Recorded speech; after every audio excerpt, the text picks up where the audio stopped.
Good morning or good afternoon, depending upon where you're located.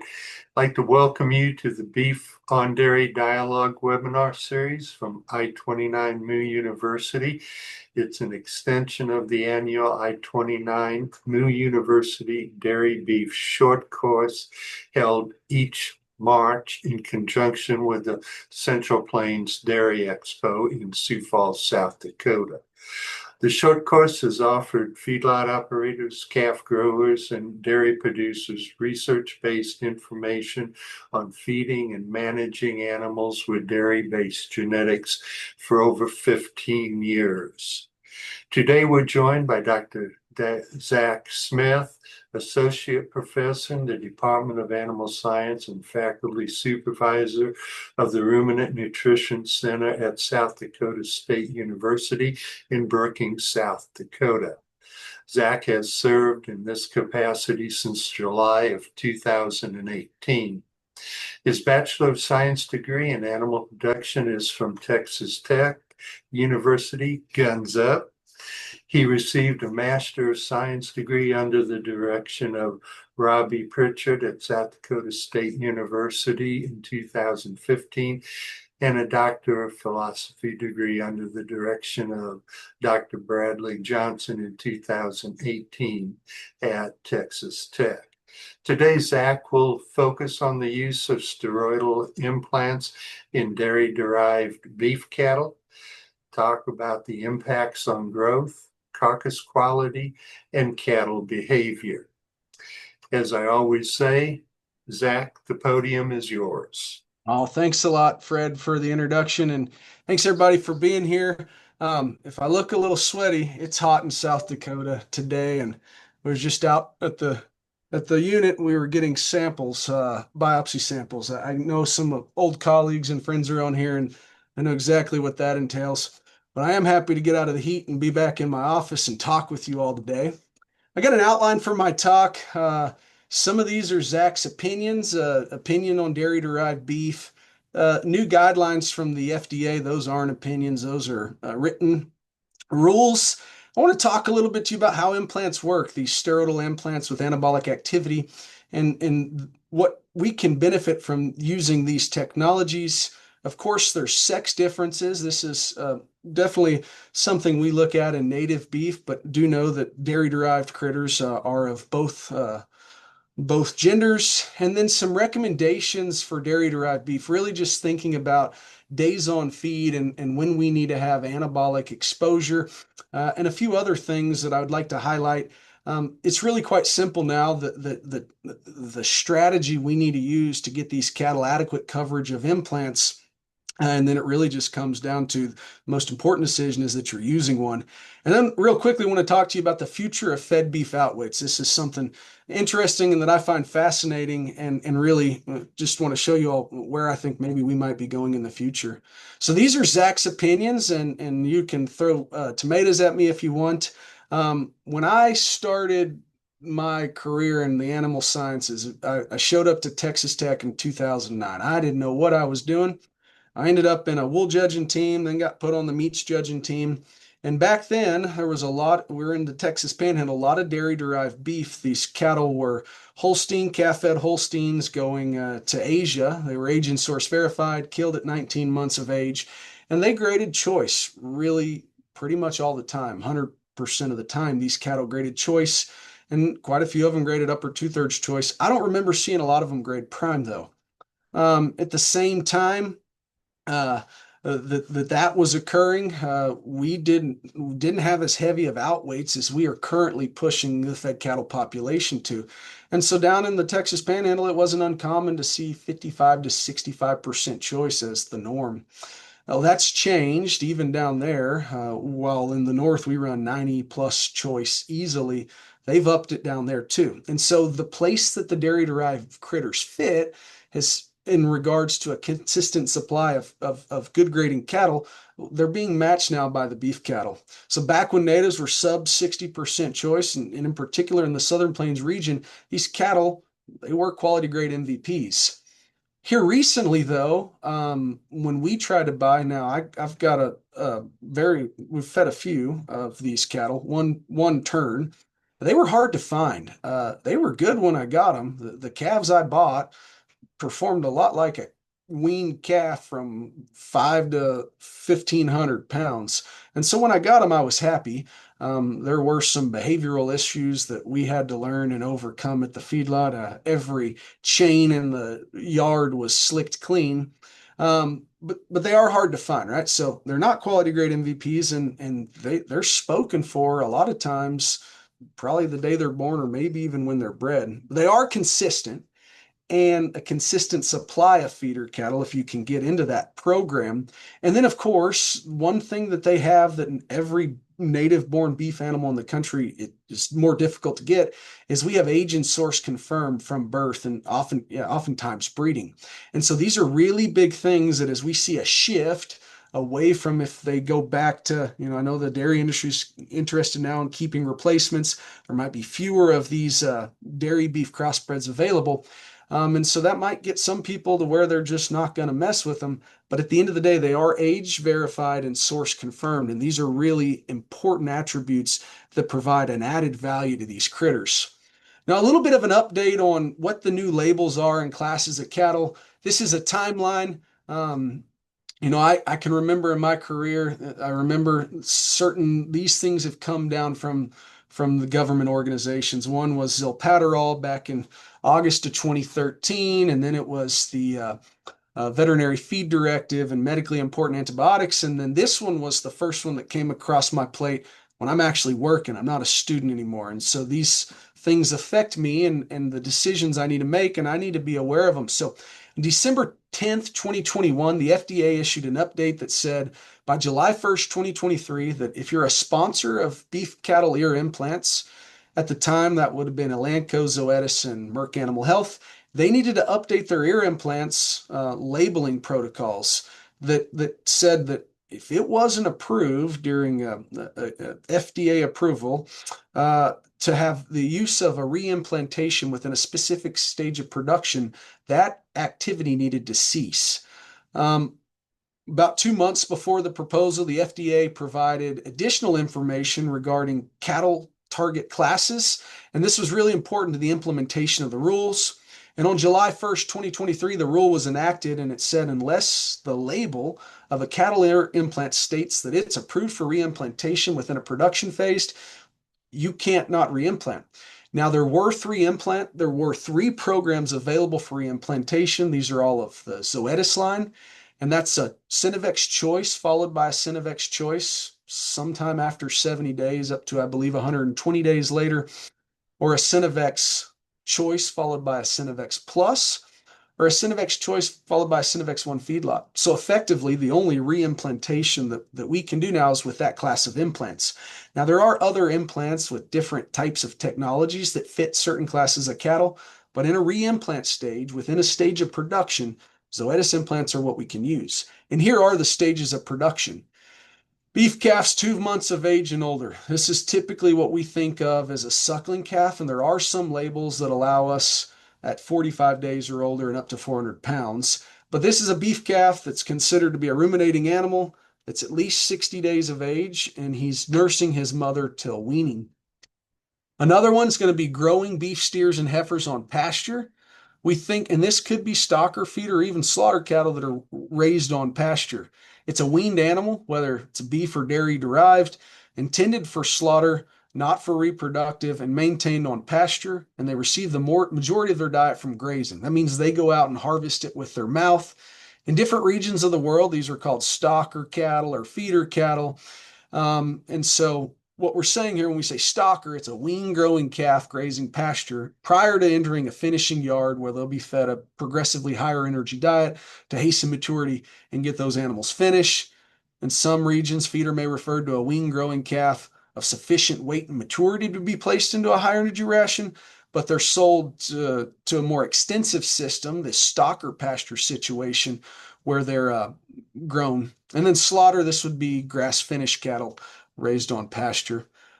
A new one from the FDA, though, was this subset of cattle. It's called growing beef steers and heifers fed in a dry lot. It's a portion of what we call growing beef steers and heifers fed in confinement for slaughter, but these are typically weaned animals of dairy or beef derivatives that are confined in group fins and fed a lower energy diet. And the rule that we use when we think of this is a diet that's predominantly forage based. So a diet that contains 51 or 50.1% forage, so a 50.1 to 49.9 forage to concentrate ratio would in effect reach these cattle. Another indicator of this particular system is that the cattle are fed in dirt surface pens, and also that those cattle, that they might be being grazing some forage, eating some forage, they're being supplemented, but they're not being fed a TMR type ration. It's the way I understand this, and it's definitely a lot of gray area. This is what we all think of when we put cattle at 8 weights in a feedlot and we push them on feed and get them finished, or even in South Dakota, a weaned calf that's brought into a feedlot that's backgrounded actually fits into this stage of production. These are weaned, growing, and finishing beef steers and heifers intended for slaughter. These aren't reproductive critters, and they're fed in group pens in a progressively higher energy diet as their sole ration until slaughter. This may be referred to as a feed yard or feedlot in the industry, and it includes growing beef steers and heifers in a grow yard. The dry lot and a grow yard are two different entities. So a lot of y'all maybe don't know me. I want to tell you a little bit about where we're at and where we work. I was born in Arkansas, raised in Central Florida, and luckily was able to kind of grow up in West Texas. And my only experiences with South Dakota as a kid were vacation. We'd go out, Kimball, South Dakota every year, prairie dog hunt, and spend time enjoying Western South Dakota. And I never had any intentions of moving here. In 2011, I was here in November and it was blizzarding outside. And I said, why do people live here? Well, you don't always get to pick where you end up.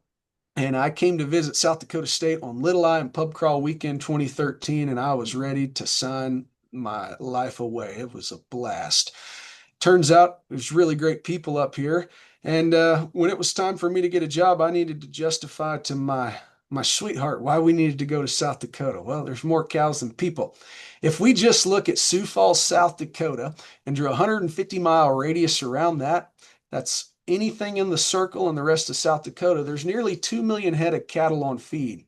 Now, these are all the feedlots, even the feedlots that are 50 head counts, right? And it's NASS data. There's a lot of cattle here. We rank fourth to the rest of the world, Texas, Kansas, and Nebraska. And so a lot of cattle on feed in South Dakota. But these producers look a lot different than what they do in other parts of the world. One-time capacity on average is about 2,000 head, and those yards range in size from 500 to 5,000 head. They're not full all the time. They like to turn over 1.5 times per year. That might be because some of these folks are feeding backgrounding cattle, and when the silage pile runs out, they just wait till next year, and some people are feeding finishing cattle.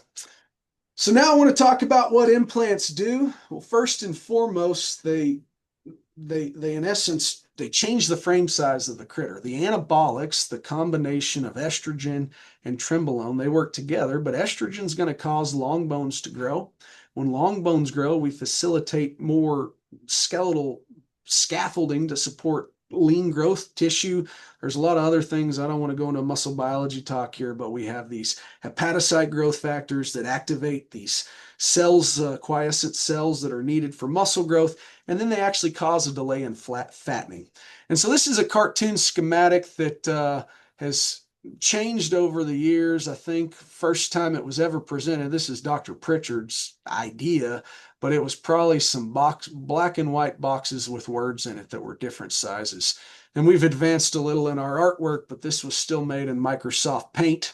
What I want to show you here is the cattle that we see on the top. I'm gonna get my laser pointer here. Fred, can you see my laser pointer? I'm just gonna assume y'all can. Yes. Sure Okay, can. these are Yep. non-implanted cattle or implanted cattle on the bottom. And I said they change frame size. So they're going to cause increase in bone, and in particular, long bone growth. That's where we have epiphyseal growth plates. We have cartilage turning into bone, and we can extend those with the right combination of hormones and endogenously produced growth factors that support bone growth. So this implanted animal is going to have longer bones. That's going to facilitate more muscle, and we're going to accumulate less fat. So here at an equal days on feed is what I'm going to say here. This non-implanted critter is a yield grade 3 low choice. He's got 650 pounds of carcass weight. The steer that we put an implant in is leaner. Because he's leaner, he hasn't reached his genetic propensity or fatness accumulation to marble. He's a select, but he's heavier. Now we're going to feed him another month or 45 days. The only thing we're doing on this non-implanted critter is making him fatter. He's a yield grade 4. He didn't go from choice to prime, and I'll show you all why that is in a second. He got heavier. Now this critter that was implanted is now at an appropriate level of fatness. He grades a choice, which is what we want, and he's still heavier than the non-implanted animal. So when these technologies came to market, the first combination implant approved was Revlor S, and that was around Christmas 1991. I was still drinking out of a bottle and in diapers. And then very shortly after that, Synovex Plus came out. There was a lot of pushback from the packers. In fact, had they gotten their way, we wouldn't be using this technology today. This is ruining everything. Well, turns out we were killing them at the same amount of days on feed as we had previously, and those cattle were just leaner. And so when we extended the feeding period to allow those cattle to reach an equivalent composition, equivalent level of fat in their body, they ended up grading choice. And so we ended up making heavier weight cattle that still meet the quality grade demands that were set forth by the packers, and we did so in a more efficient manner. Another way to look at this, though, is just days on feed. The yellow line's non-implanted, the blue line's implanted, and we delay the timing in which they accumulate the rib fat degree in which we want to harvest them. Now, I went and said that non-implanted steer just got fatter and he didn't go from choice to prime. And the deal is that cattle have a genetic propensity to grade, all right? They get it from their mother and their father. And the only thing we can do is screw it up. All right. I can screw up marbling in about 5 minutes by doing one bad management decision at a critical phase of intermuscular adipose tissue accretion. When we think about the body and tissue use, the brain gets first dibs on energy and fat gets last. All right. You can gain and lose fat cells. You can't gain and lose brain cells. But what's important, and we always, so because of that, we knew marbling or fat, excuse me, not marbling, fat was a late tissue depot to develop. It was the last one to fill because brain gets first dibs, then the bones, then the muscle. And when we eat more than we're supposed to, we store fat as subcutaneous fat. Well, marbling is a little different. Marbling is an intrinsic component of muscle growth because muscle fibers actually use that marbling as their fuel substrate to do daily tasks, like when we ask our arm to move. Red muscle fibers that are oxidative, they like fat. All right, and those stromal cells are very sensitive at critical time points, right? Don't feed them enough and give them an implant, you're going to kill your percent choice. Give them an implant when they're eating enough and you don't affect those stromal cells, life is good. But what I want to show you here is that as we go from 1/4 of an inch to 4/10 of an inch to a 1/2 inch, we don't really see an appreciable increase in the percentage choice. Now, these data are getting a little old here. These lines might look different in steers versus heifers, but what I'd like to point out here is that you don't go from low choice to the prime grade by feeding cattle from a 1/2 an inch to 8/10 of an inch. What we've done as an industry is we've pushed our cattle fatness out point away from a 1/2 an inch to 6/10 to even 7/10 of an inch now. All those cattle are distributed around a bell curve. And so when our target was 4/10 of an inch, we had half the cattle above and half the cattle below.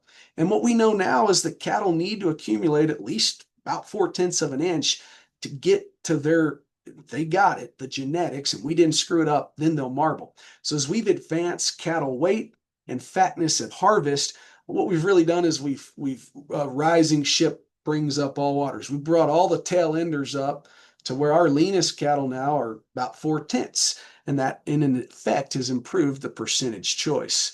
When we think about what implants do, those effects on frame changes and skeletal muscle and reductions in fatness, we have greater gain, we have improvements in feed efficiency, and really only moderate changes in dry matter intake. Estrogen-based implants do drive intake, but the effects on gain and feed efficiency are greater. We have enhancements in carcass weight, dressing percent, and ribeye area, but there are some perceived problems. One of those is their influence on marbling scores, impacts on premium choice. And we argue today that a premium choice now, at least in the Northern Plains, we think about getting cattle to prime. Timing's key on implantation. I'll show you more later where we took a group from 25% to 9% prime by giving an implant at the wrong time. Why is this? Uh, why is this important? Well, they told us in school we wanted to give the implant as far away from harvest as we can because marbling's put on late in the finishing period. Well, we know this isn't true, and we've known this for about 29 years now. Kelly Bruns's dissertation, the marbling rewrite, it still gives people heartburn. And I think we can use this idea in dairy-derived beef recommendations of we don't need an implant too early. We need to wait as long as possible as we can to give them an implant and then give it to them at the end when they really need it. What does a postnatal growth curve look like? This is mass here on the y-axis. This is days, weeks, months, minutes on the x-axis. It's just time. But from birth till harvest, we can see that, we think about us about the age of 13 or 14, we were 16 for sure. We're about reached our mature height. Bone growth ceases. Skeletal muscle growth accumulates until it plateaus, and then we have this fat line, and this fat line can go exponential, right? 1,000-pound sisters. Fat is a flexible tissue depot, and there really is no limit to the amount of fat we can put on until it slows our movement, and then we have comorbidities associated with that. But this fat here, this exponential fat growth, is actually seam fat, the fat in between muscles, and the fat on the back of the cattle. It's not intermuscular fat. In fact, the intermuscular fat occurs back here earlier in life. And to illustrate this, back in 2004, Bruns and Pritchard would have published some data. And here we have carcass weight on the x-axis, marbling score on the first y-axis, and rib fat on the second y-axis. And what this actually shows here is serially harvested cattle. They harvested them about every 60 days from 600 pounds to 1,500 pounds. And what was interesting in these data is that throughout the life of the critter, this red line for marbling was linear, all right? It occurred in concert with growth. Now, this black line, the subcutaneous fat line, the waist fat, was actually quadratic, and it increases at an increasing rate at heavier body weights. So what we can see here is that the sub-Q fats are waist fat, and it's the one that occurs rapidly, but marbling just chugs along. Now, to follow this work up, Pritchard and Bruns gave an implant right here, or right here. The ones they gave the implant to right here, we dropped their marbling score, and it remained linear, and they were never, ever, ever able to catch back up to the same degree of marbling as the non-implanted cattle. They also gave a group an implant out here, about 80 days or 60 days on feed. And in that particular group, they didn't give anabolic stimulation during this critical period of marbling development, and those cattle actually graded nearly identical percent choice to the non-implanted cattle. This is just to reiterate the fact of the importance of timing of steroidal implantation and its effects on marbling. So why might we delay the implant? We just need to wait till they're up on feed, all right? And the time, if we delay till the time when they're fatter, we're going to get all the goodies when the animal's as fat as possible. So we think about intake and time to implant. I always show this to the kids in class. Back here, these were some yearlings off grass. They weren't, we got them to maintenance intake rather quickly, but we can see here that delaying, 21 days, we have about a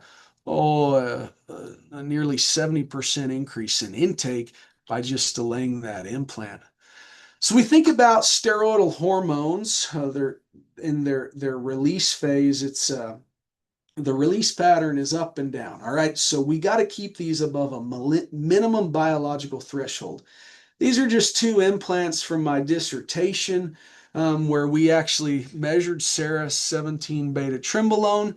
And in this particular instance, this XS is an initial and delayed release implant. We got a spike, it dropped, the coating went off, and we were able to maintain an area under the curve, a biological threshold, out through 200 days. Now, let's say the minimum biological threshold is right here. On the non-coated implant, this was a Revlor 200 given on day one. We get a really nice peak and then a precipitous decline until somewhere out here around 120 days. And we say these implants are 90 to 120 day delivery vehicles, where we got below that biological threshold, and now that implant's not paying out anymore. Those are two different types of technology. That's how we look at it with hormones, but most people in the real world aren't probably going and pulling blood and taking them to the lab and measuring hormones. This can be done if you have a negative control. Well, don't advise that unless you're in a research setting. But I'd like to point out here is these are percent responses. So the black line's anchored at 100, that's the negative control. These cattle were given a choice or a plus, and a choice is half the dose of a plus.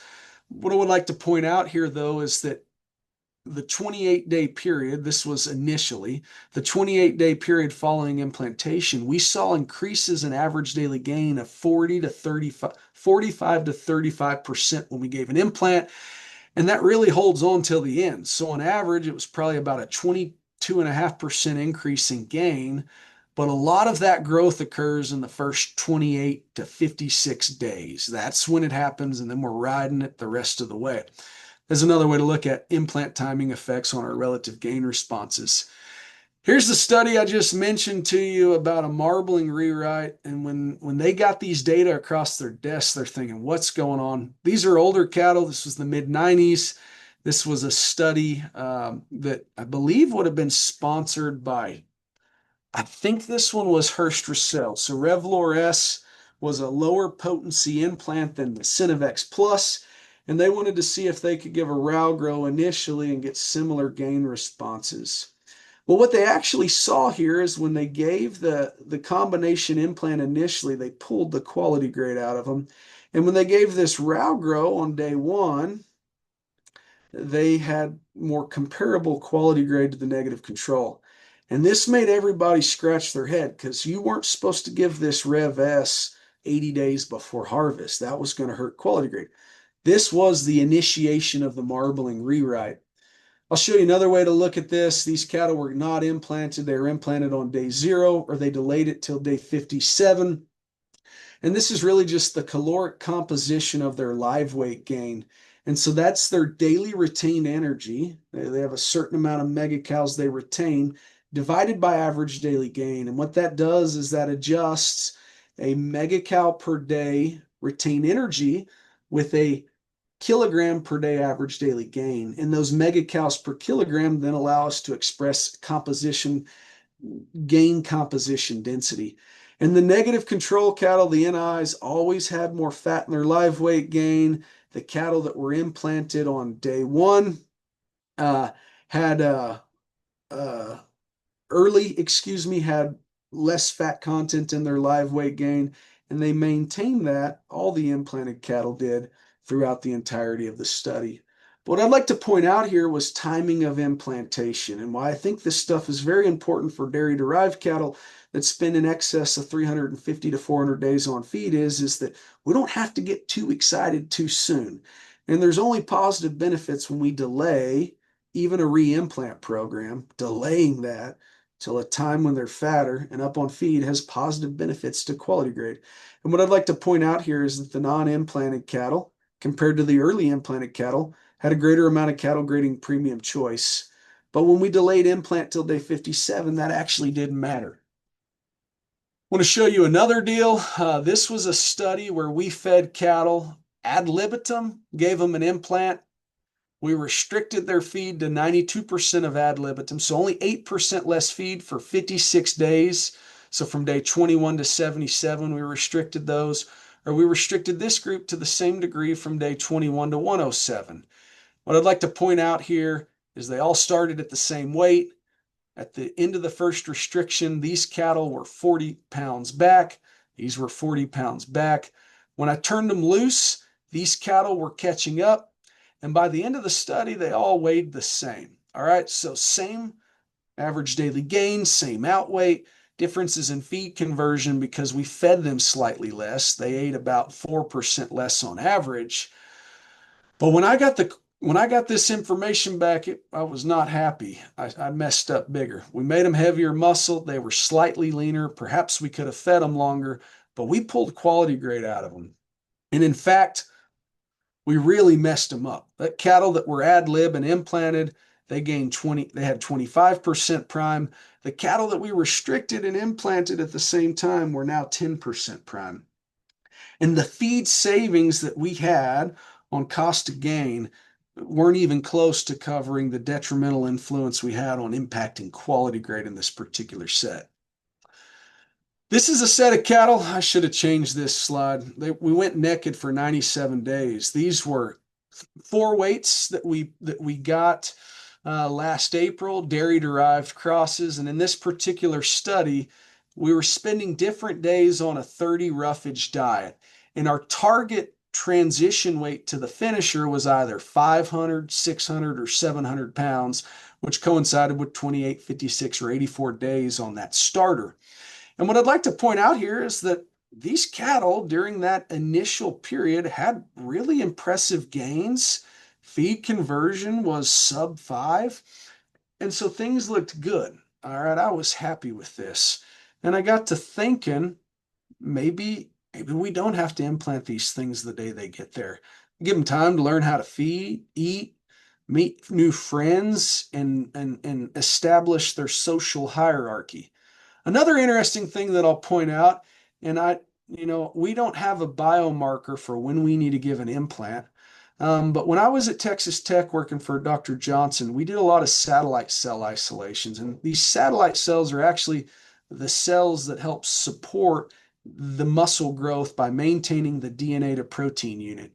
And we had an instance one year where we had a bad case of Mycoplasma bovis, and we were losing critters.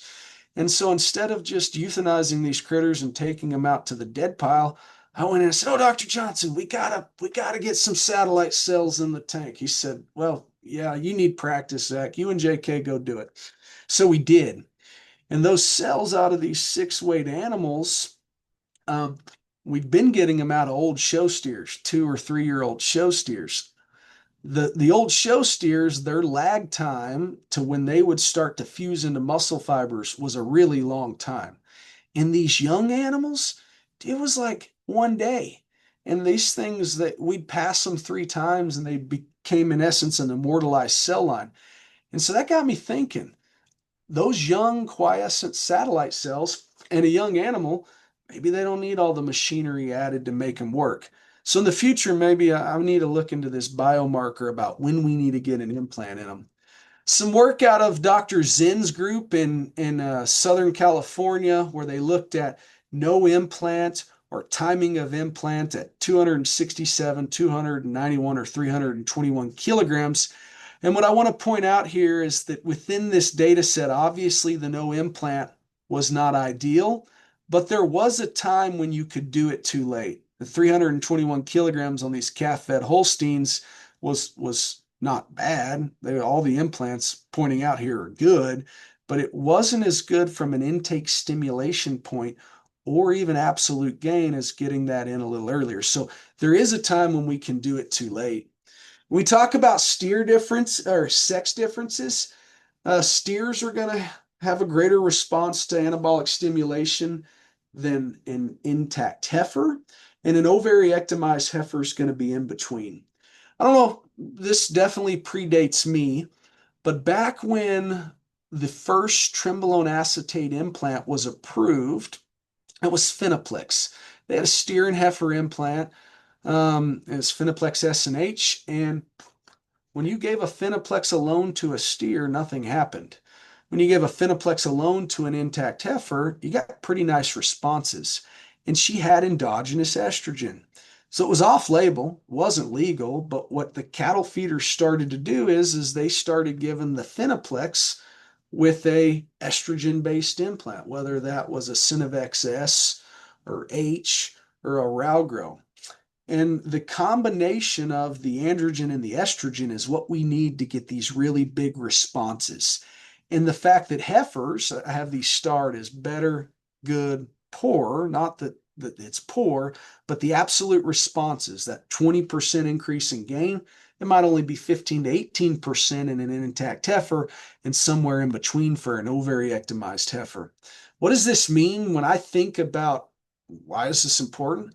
Well, if I'm designing programs for different classes of cattle, I want to use steers for programs where technology is allowed because they're all additive. If you've got a steer that gains 4 pounds a day and you give him an implant, he's going to gain 4.8. If you've got a steer that's only going to gain 3 pounds a day, the implant's only going to make him gain 3.6. And in a heifer, they're even less as a percent response. And so my whole take on this is there are not breeds of cattle that are so good you don't need to implant them. They need it more than the ones that suck because it's additive relative to their genetic ability. Oh, I just said that. Steers 20 to 30%, ovary ectomized heifers 18 to 25, and intact heifers somewhere there around 20. Now, these are just some theoretical implant programs that Zach derived for these types of cattle. So here, Synovex only, here, Revlor only. We have 200, 300, or 400 days on feed. Here in this particular instance, what we would do, this would be 200-day cattle. This would be a Choice Plus program. We go naked for 40 days. We implant them for 80 days. They go 80 days on implant, so we re-implant on day 120. We go 80 on terminal. That's 200 days on feed. Here's a 300-day program where we could go naked for 50, give them a choice, and then 100 days later, we give them a Synovex 1 feedlot, and this is a long-acting implant, 300 days. The problem with this program is you got to pull them out of the pen on day 50. Here's version 2 for 300-day cattle. We implant them on day 1 with the Synovex choice. 100 days later, we come in with the Synovex 1 feedlot, and now we have 200 days of hormonal coverage. 400 days is where it gets a little messy. These cattle are going to have to go a period naked, no implant. Here I propose 100 days, no implant. We implant them with the Synovex choice on day 100. We roll that for 100 days. So they're coming off this choice on day 200. And then we give them a 200-day implant, the Synovex 1 feedlot that is very well known, proven. It's a 200-day implant. It's a good implant for this program, and we can cover up to 400 days on feed. This is all for cattle fed growing and finishing in confinement. Now, let's just say you don't want to reimplant the cattle. There is things where people may or may not want to do this. Single implant programs. This is the Merck line. The 200-day cattle, we're not going to waste any time. They get an implant on day 1, and that goes the entire period. If we need to go 300 days, we need to delay that implant. This implant is only a 200-day implant, okay? And we can't give anything else, so we just got to count backwards from harvest. 100 days naked, give them the 200 or the Revlor coated implant, whether it's steer or heifers, roll for 200 days. We have 300 days of anabolic coverage, even though 100 days we're not getting anything.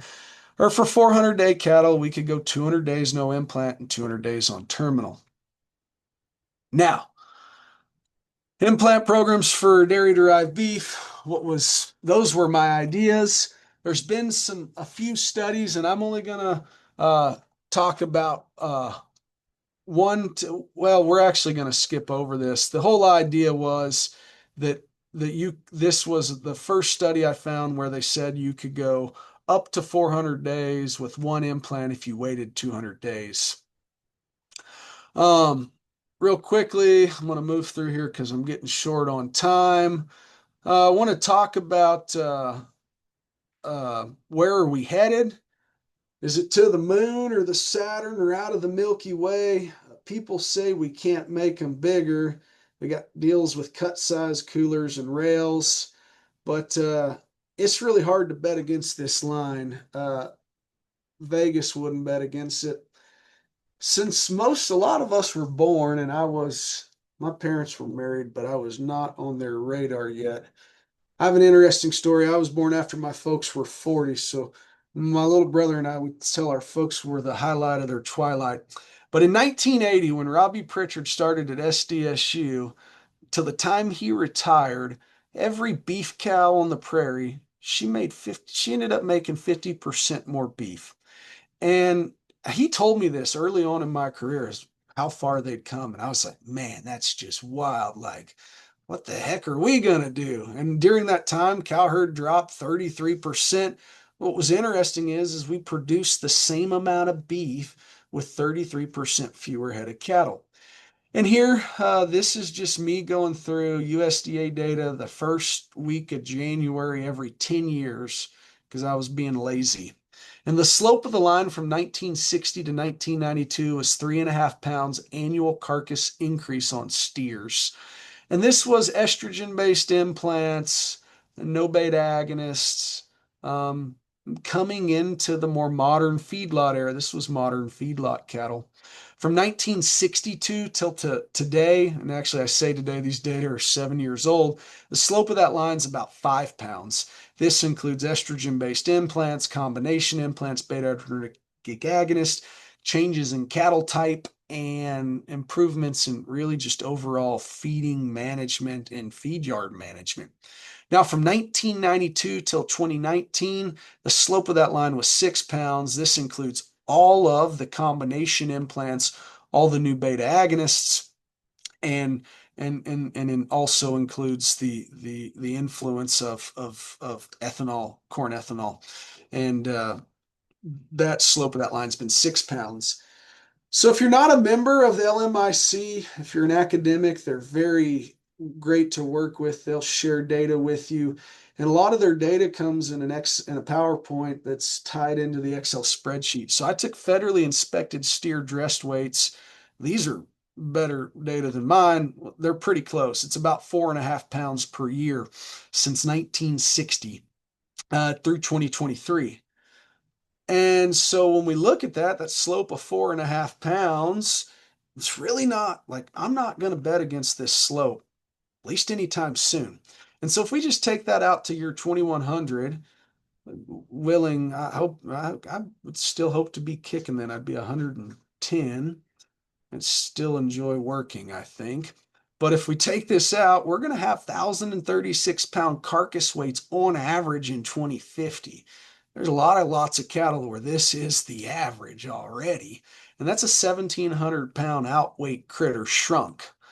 If we keep the trajectory of this line, we're going to have 1,261-pound carcasses, and they're going to weigh a ton going out. I'm not saying we're going there, but I'm saying for the last 60 years we've been going there. And what does the future look like? All right. Is it going to be that, I think about the price of beef right now and beef demand. It's crazy. Well, I think people just figured out how to eat beef at home. When I was growing up, no one ever got their own whole steak. We had 2 ribeyes for all 8 of us. There's 6 kids, and everybody got a portion of beef that's the right amount of beef to eat, right? 3 to 4 ounce serving. And we all enjoyed it, right? Everybody can have an 8 ounce chicken breast, but that sucks. You got to wax it down with high fructose corn syrup for it to be enjoyable. And so even in this current era of high beef prices at the grocery store, we still eat beef 4 to 5 nights a week. One, because I want to support the industry I'm a part of, but also because my family doesn't think about it as a cut. They think about it fitting the table. And a 16-ounce ribeye that's an inch thick feeds my family. 2 of them can feed a family of 8 if people, eat their appropriate portion. So I think that we're going here. We're going to have to figure out new ways to be creative and people to enjoy that meat, but we got to stop thinking about the cut on the plate, and we need to think about fitting the steak to the table or the steak cut to the family. So as a wrap up, we know delaying implantation benefits many things.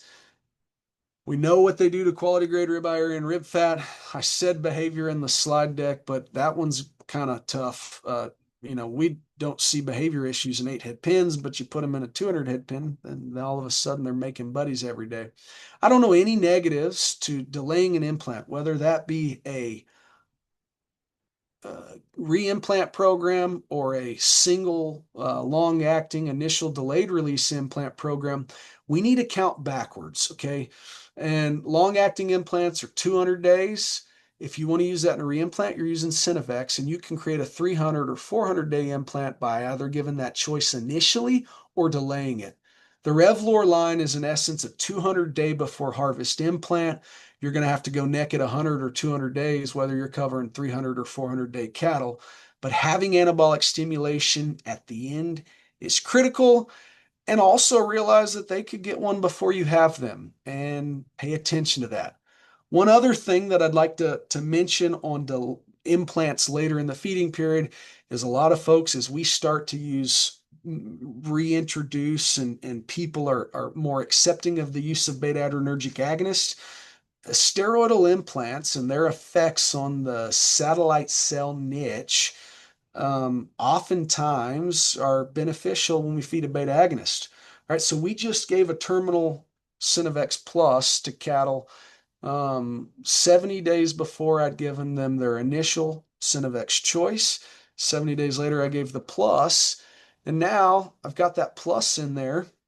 And about 35, 40 days after I gave that plus, I started feeding a beta agonist. And so some work we're going to get into here in the future is timing of that last implant relative to beta agonist feeding that I think could have some positive benefits to the way we reorganize implant strategies, not just from a day deal, but how they coincide with the use of other technologies so we can maximize benefits to the producers. This is an old picture.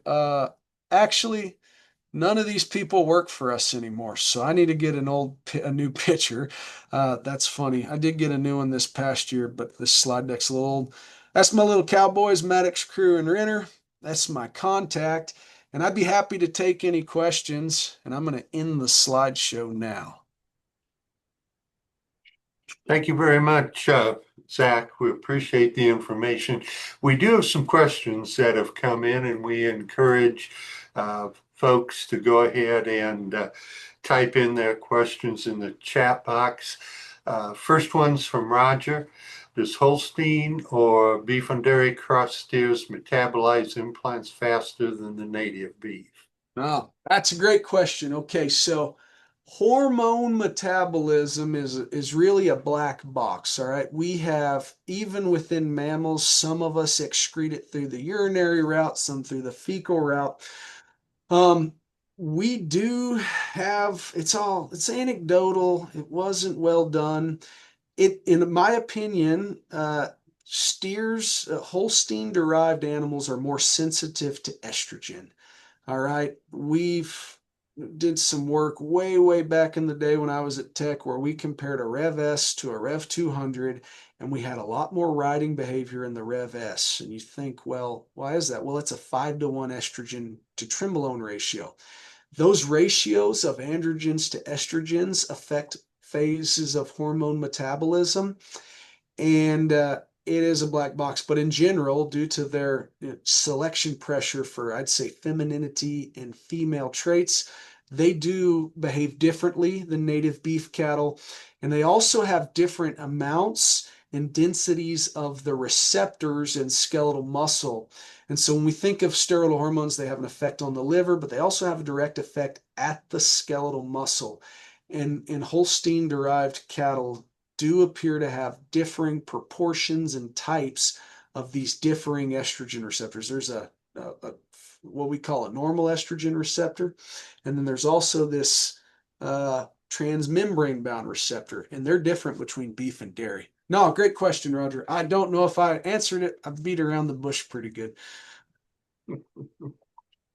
Okay, most of these dairy genetics come from Holsteins, Right. but are there other mother breed differences that you find? Jerseys, Swiss? Yeah. So years ago, Ty Lawrence got some jerseys, Jersey bulls. They were bull calves that were castrated. And I think they got an implant every 60 days for like 400 days. They got like 7 implants. And in those cattle, what they ended up looking like at the end, one is even using all the implants on those things in a beta agonist, it didn't pencil out to feed them. All right. So those full-blooded jerseys are still a problem. I think people find places for them. I think they're pretty well being handled by crossbreeding now. Those steer calves that he gave repeated implants to, they turned black and looked like a mature Jersey bull. And I heard they were really mean, like not get in the pen with them. So, yeah, it affects them differently. Those in particular were, from what I heard, were some of the naughtiest behavior issues people had seen in cattle. And I think they would be difficult even on a good day. I don't know much about jerseys, but I've heard Jersey bull calves or any really dairy bulls kind of not your best friend. Um, It's just what I've heard. yeah. If we have other questions, folks can put them in the chat, or we're a small enough group now. They just want to unmute and go ahead and ask the question direct. I can't believe as I look at some of the names on this list, we don't have questions stacking up here. Or they're gonna call me later and chew me. There you go. Tell me a little bit of what your thoughts are. Are we going to see consumer concerns in the future? I mean, every day I get phone Yeah. calls about one or the other things, but what do you think?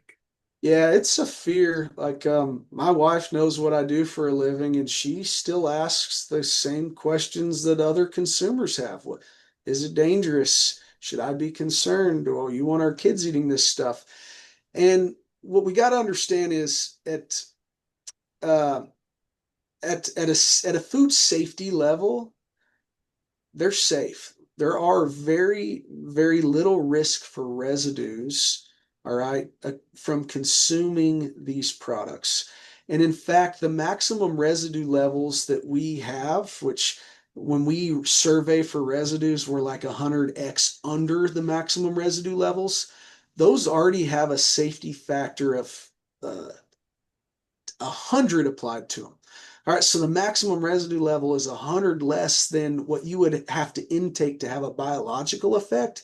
And residues in general, that when we screen, because cattle aren't given implants and harvested the next day, they're given implants and harvested 100 days later.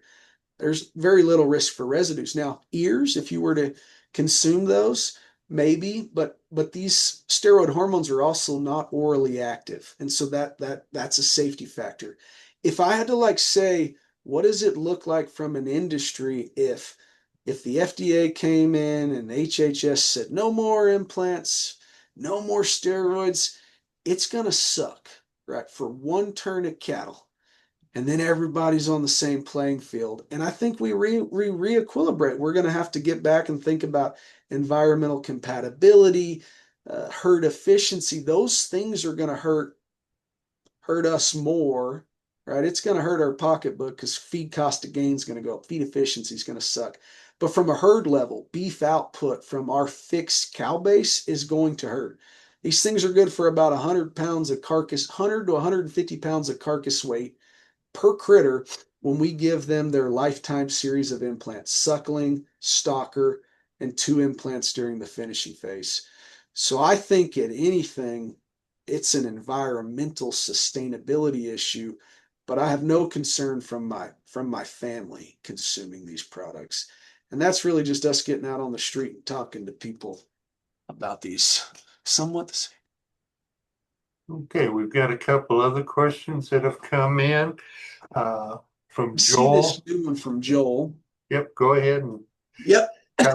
tell people what it says and Yep. give us. So Joel's question was, would you expect beef cattle to follow somewhat the same growth and fat deposition following the same implant protocols? And so that's a good question. When I think about, a Holstein or a Jersey, they have a different ability to fatten in a different way than a beef animal.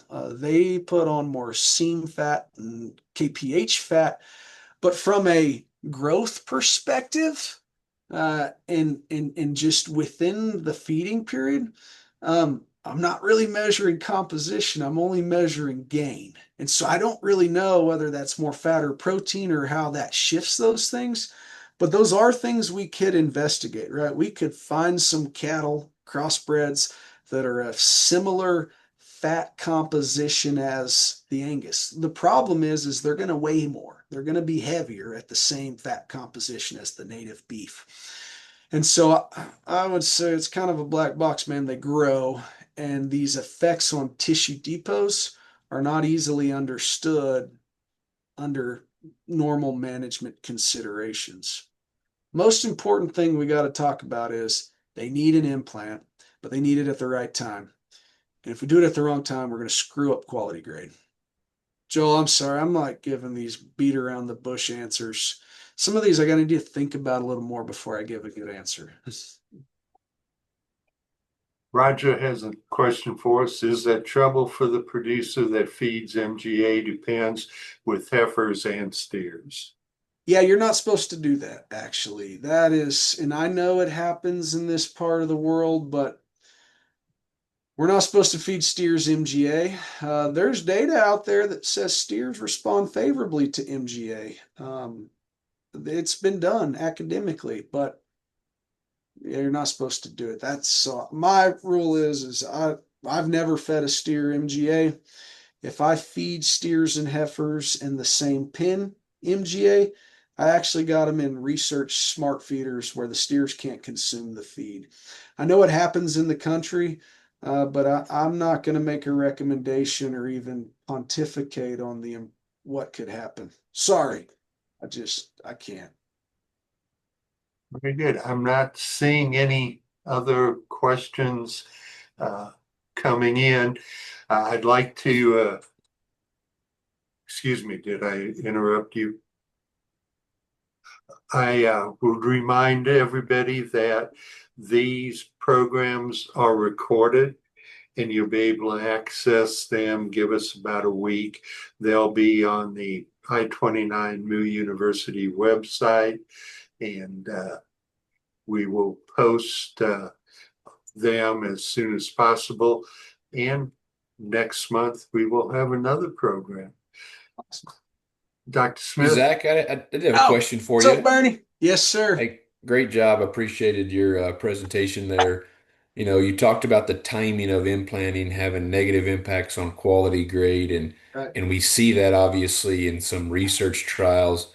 Do you mind speaking to, your first points earlier were about these implants change the growth pattern, Yeah. and when you do these research trials, a lot of those harvest them at the same days on feed versus Yeah. same competition. And so sometimes, the results have to be taken with a grain of salt. I just curious if you could comment on that because a lot of those older studies were fed the same days on feed.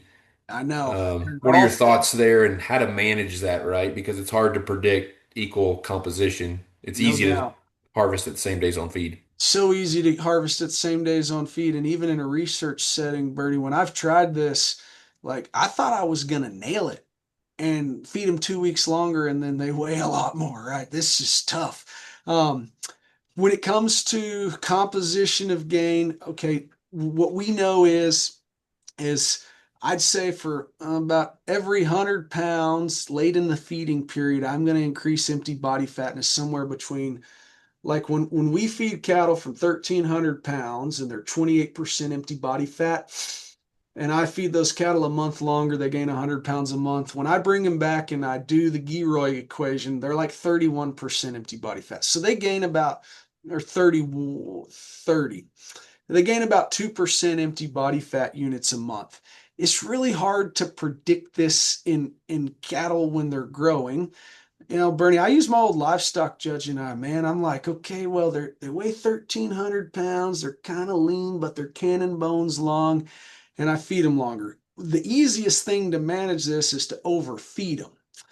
And then you got to watch your grid. Like we've overfed cattle to have 70% fours and fives, but that shift in the growth curve, whenever we give that implant and it causes bone growth, it effectively changes them a frame score or something.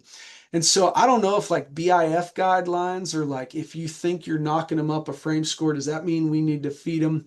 Uh, Rod Preston would have said that they needed about 35 kilos to be equivalent body fatness in the non-implanted and implanted cattle in the original Syntex data when they were getting the product approved. They had the 400, 300, 200, 100. I think in that paper by Bartle, they said 35 kilos of live weight, which is in essence 85 pounds, which is about 100 pounds. So I think non-implanted cattle can go 100. If you kill them and they grade choice, you need to feed your implanted cattle at least 100 pounds heavier live weight so that you don't screw up quality grade. Dang, that was a long way to tell you that, Bernie. Sorry. No, I appreciate the feedback. Thank you. Cool. Thanks, sir. Very good. We'll wait just a second or two to see if another question comes in. While we're doing that, I'd like to thank Dr. Smith again for making this presentation for folks. A lot of great information that's useful. We appreciate it. Thanks, Mr. Fred. I got to Okay. get back out to the cow pasture. Okay. It looks like we're done for the day. I'd like to thank everybody for attending and ask them to come back next month. Thank y'all.